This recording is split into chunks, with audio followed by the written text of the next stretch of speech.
मौजूद हैं। पहले तो न्यूज़ 18 इंडिया पर आपका बहुत-बहुत स्वागत है। बहुत धन्यवाद जी, आपका। पहले तो हम महाराष्ट्र में चुनाव की बात करेंगे। महाराष्ट्र में माहौल क्या लग रहा है? लगातार बीजेपी के बड़े-बड़े मंत्री जो हैं वो मुंबई पहुँच रहे हैं, रैली में सहयोग कर रहे हैं। माहौल कैसा लग रहा है? भाजपा में है माहौल, मोदी में है माहौल और जिसको कहना चाहिए अब की बार 400 पार में सहायक है माहौल। जी, और महायुति मिलकर समन्वय के साथ चुनाव लड़ रही है। बिखरी हुई, एक दूसरे से झगड़ती हुई, जनता की उम्मीदों को पर खरी न उतरती हुई जो ये महाविकास अघाड़ी है, जिसको यहाँ लोग महाविकास बिगाड़ी कहते हैं, कि इसने यहाँ पर मेट्रो रुकवा दिया, यहाँ पर अटल सेतु रुकवा दिया, यहाँ पर बुलेट ट्रेन रुकवा दिया, तो इसको लोग महाविकास बिगाड़ी कहते हैं। ये आपस में ही लड़ रहे हैं और बीजेपी जनता जनार्दन के सहयोग से अपने जो पिछला रिकॉर्ड है उसको तोड़ने की तरफ बढ़ रही है। जी। मेरा दूसरा सवाल होगा कि भारत के प्रधानमंत्री नरेंद्र मोदी जी आज अपना नॉमिनेशन फाइल करने वाले हैं। काफ़ी शुभ मुहूर्त जो है वो उसे बताया भी जा रहा है। इसके बारे में थोड़ी बात करिए।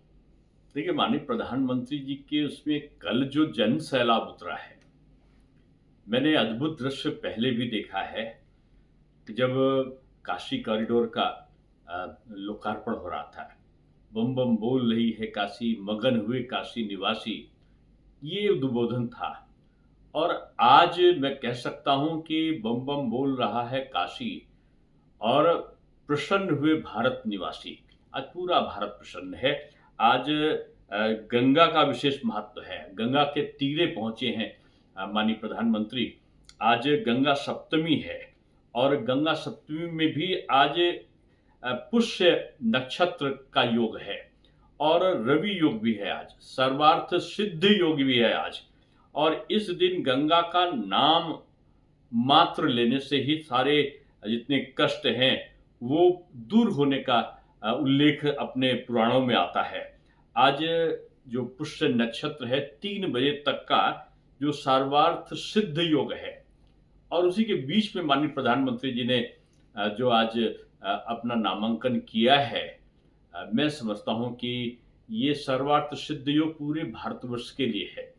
तीसरा जो कार्यकाल प्रधानमंत्री के रूप में माननीय मोदी जी का होगा, 10 वर्षों की जो एक विकास यात्रा थी, वो भारत को तीसरी अर्थव्यवस्था बनाने की तरफ, एक विकसित भारत जो 2047 तक जिसको पूरा करने की, यानी आज़ादी के 100 साल जब पूरे होंगे, उसे करने का जो एक लक्ष्य रखा है, उस यात्रा की तरफ बढ़ने का एक बहुत मजबूती के साथ कदम होगा।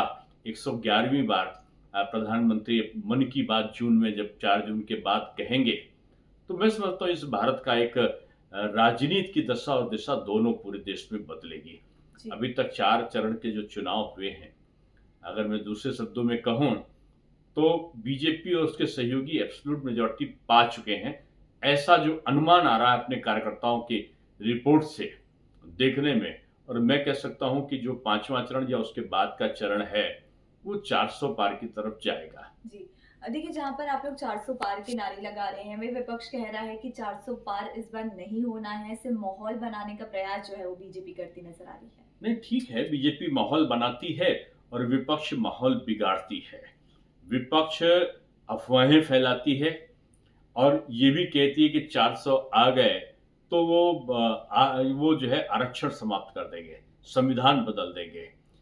10 साल से बीजेपी के पास 2/3 के ऊपर बहुमत रहा है। बीजेपी कर सकती थी। इन्होंने जो कांग्रेस की सरकारें रही, इंदिरा जी ने तो 56 बार जो विपक्ष की सरकारें थी उनको बर्खास्त किया।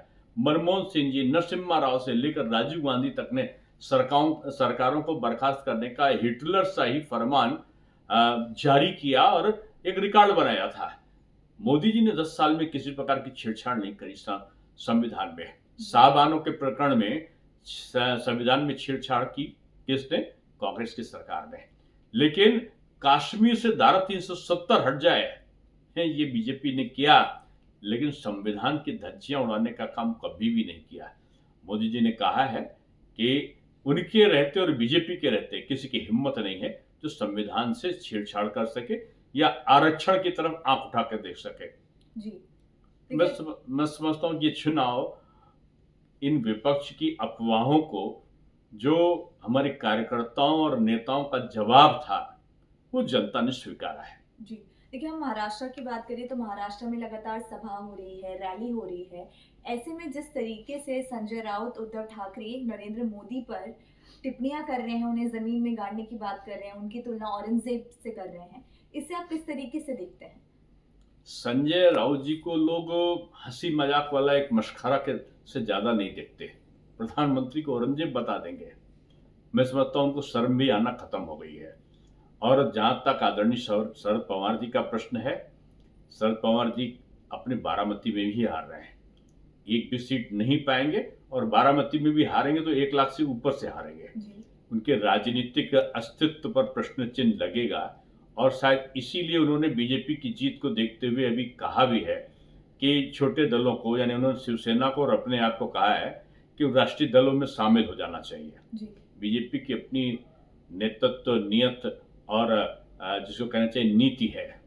उसके आधार पर कोई आता है तो उसका स्वागत करते हैं, लेकिन उसको अपनी नीति बदलनी होगी, अपनी नीयत बदलनी होगी और नेतृत्व यानी मोदी जी को स्वीकार करना होगा। सनातन की रक्षा का जो अभियान है वो उसे स्वीकार करना होगा।